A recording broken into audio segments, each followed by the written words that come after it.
తీవ్రమైనటువంటి దిగ్భ్రాంతికి లోను చేసింది.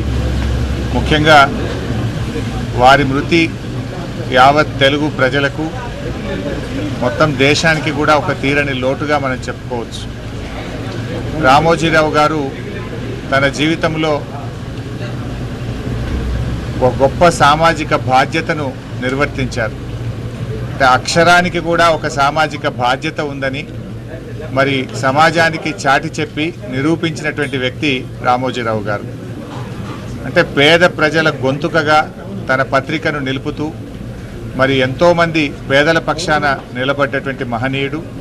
ఇలా పత్రికా రంగంలో మీడియాలో తనకంటూ ఈ రాష్ట్రంలోనే కాదు దేశ విదేశాల్లో ఒక ప్రత్యేకమైన స్థానాన్ని సంపాదించుకున్నటువంటి వ్యక్తి రామోజీరావు గారు.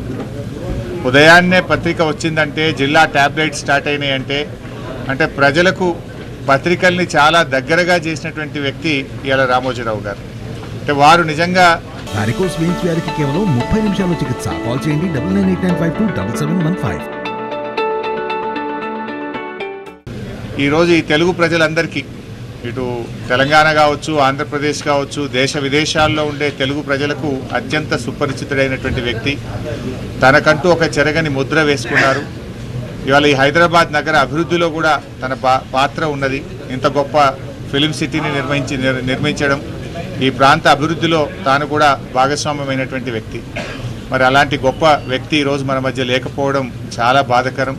వారి కుటుంబ సభ్యులకు, వారి సన్నిహితులకు, వారందరికీ కూడా మా ప్రగాఢమైనటువంటి సానుభూతిని తెలియజేస్తూ మరి తప్పకుండా వారి పేరు, వారు చేసినటువంటి మంచి కార్యక్రమాలు ఇంకా కొనసాగాలని, ప్రజలకు అందాలని కూడా కోరుకుంటున్నాం. తెలుగు భాష అభివృద్ధి పైన కూడా తెలుగు భాష నిలబడాలని, తెలుగు భాష 10 కాలాల పాటు ప్రజలందరికీ ఇది నిలబడే విధంగా ఉండే విధంగా కూడా ఆయన ఎంతో కృషి చేసినారు. తెలుగు భాష మీద ఆయనకు ఎంతో మక్కువ ఉండేది. ఈ భాష పరిరక్షణ కోసం కూడా ఆయన చేసినటువంటి కృషిని కూడా ఈ సందర్భంగా గుర్తు చేసుకుంటున్నాం.